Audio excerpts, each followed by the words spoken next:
I'm Jeremy Hickerson, and this is All of Life.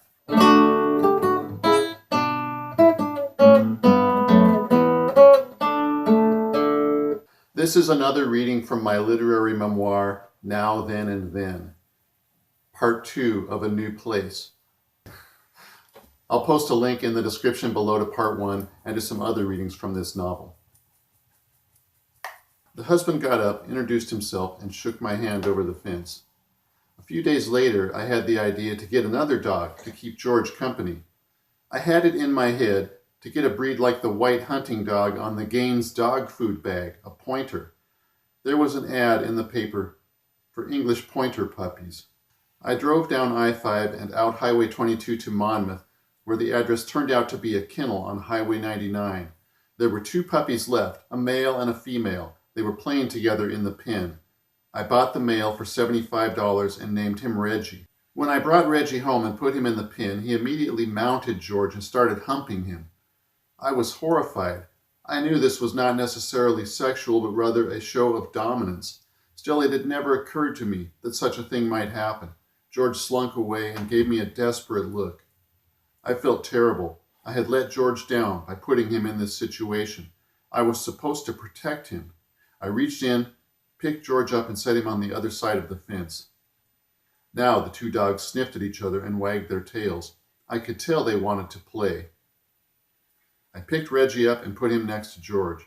Reggie feinted one way, then the other, then took off running with George in pursuit. Maybe things would be okay.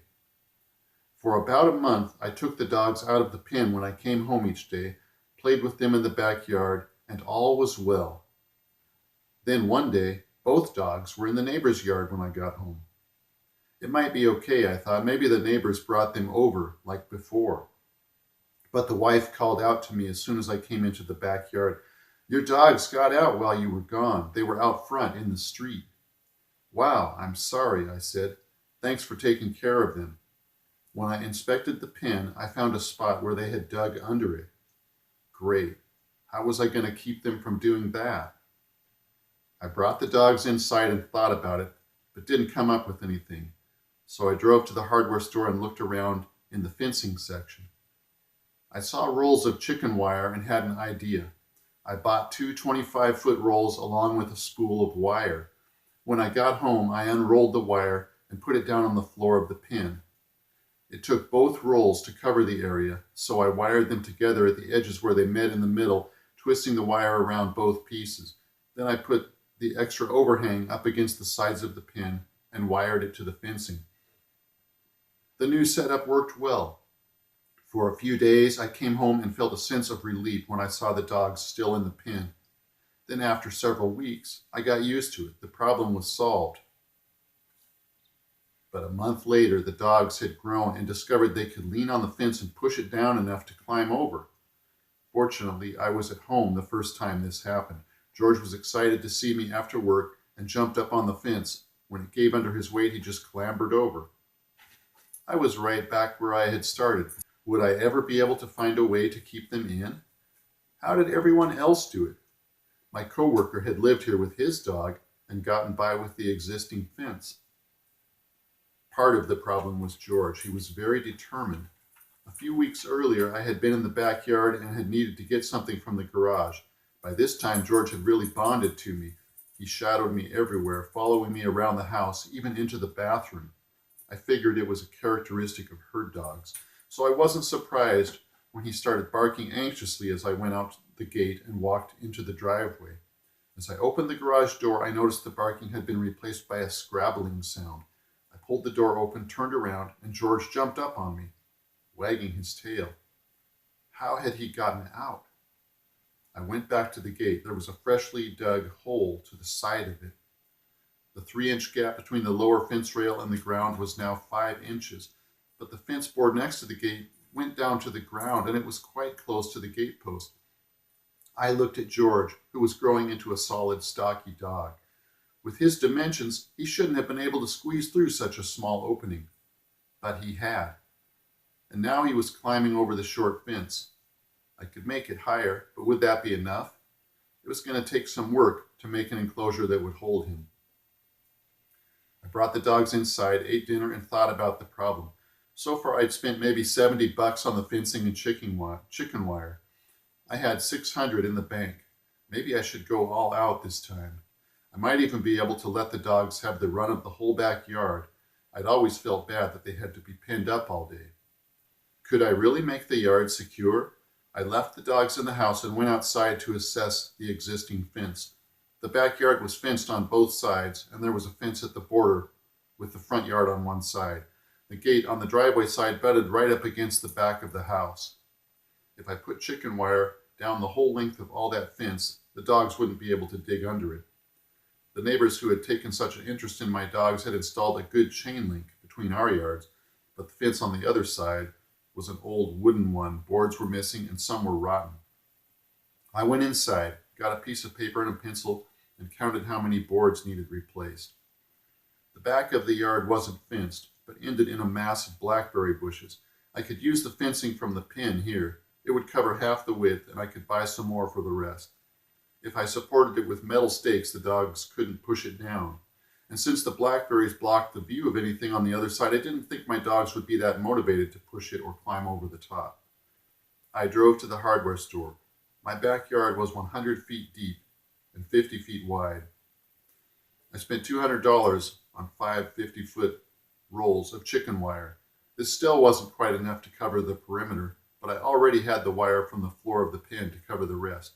I needed 25 feet of fencing to finish the back of the yard, so I got a roll of wire fence similar to what I had used for the pen, but heavier and 4 feet high instead of 3. I added fencing boards, nails, and some 8-foot metal stakes, which came to another $140, making a total of $340. I loaded everything in the back seat and trunk of my car and drove home. Then I called my boss and asked if I could take the next day off on vacation. The next morning, since I had the whole day for my project, I treated myself to breakfast at Elmer's over on 102nd and Sandy. Eating at the restaurant with the good-looking waitresses and the murmur of conversation from the other booths was better than eating at home alone. I usually did this on Saturdays, but it was a good way to start the day when I had a lot of work ahead. I ordered the Swedish pancakes with lingonberries. When I was done, I was so stuffed that I realized it would be an hour or so before I could start working. That was okay. It was only 9 o'clock. I drove back home listening to Performance Today on NPR. They were playing a concert of early music. It sounded like Telemann. I turned on the stereo when I got home and listened to the rest of it. The next thing that came on was a big orchestra, sounding smooth and lifeless. I turned it off. I wasn't quite so full now. I could take the dogs for a walk. George followed me to the back porch. As soon as I reached for the leash, he started barking. This brought Reggie in from the living room. I clipped the leashes on and the dogs pulled me to the front door. They were straining at the leash as we walked down the street. So when we reached the grassy park blocks between Prescott and Sandy, I ran with them for a bit. I was still pretty full, but the run didn't feel too bad. I stopped running when we reached Sandy. Now the dogs walked without pulling so much. I turned around and walked them back. When we got home, they went straight to the back porch and tanked up on water, then lay flat on their sides, panting on the living room rug. While George and Reggie cooled down, I changed into old jeans and a t-shirt, then went out into the backyard and got started. What would I do first? I decided to replace the missing and rotten fence boards. George and Reggie had followed me. It would be nice if they could stay outside while I worked, I thought, but I'd have to keep an eye on them. The yard wasn't secure yet. I retrieved the fencing materials from the driveway where I had unloaded them, then got my hammer and a box of nails from inside the house. The dogs were standing by the back porch. I would need to cut the boards to length. I went out the gate into the driveway and got my saw from the garage. When I came back, George was waiting for me, but I didn't see Reggie anywhere. I called him, and eventually he came around the bay tree and gave me an inquiring look. "Reggie, come," I said, patting my thigh. He ran up. "Good boy," I said, patting him on the head. He waited a moment, then wandered off. I carried my supplies and tools over to the fence between the front and backyard, where I started looking for bad boards. I should have written down where they were when I was counting them. There, a rotten board. I pulled it out with the claw end of the hammer, then cut a replacement board and nailed it in. That was satisfying. George was next to me, helping. He pushed his head against me, then licked my arm. Where was Reggie? Reggie, I called. He didn't come. I walked to the bay tree and called again, but still nothing. I could see he wasn't in the back part of the yard. He must have gotten out. I called George, ran back inside, and grabbed both leashes, put George's leash on, and we ran to the back of the yard. Reggie, I called. I pushed through the grape leaves into the area behind my yard. I didn't see him, so I kept walking, with George on the leash, past the empty swimming pool to the back of the yard behind me. Reggie wasn't there, so I walked George past the side of the neighbor's house to their front yard, hoping the owners wouldn't see me if they were home. He wasn't in the front yard either.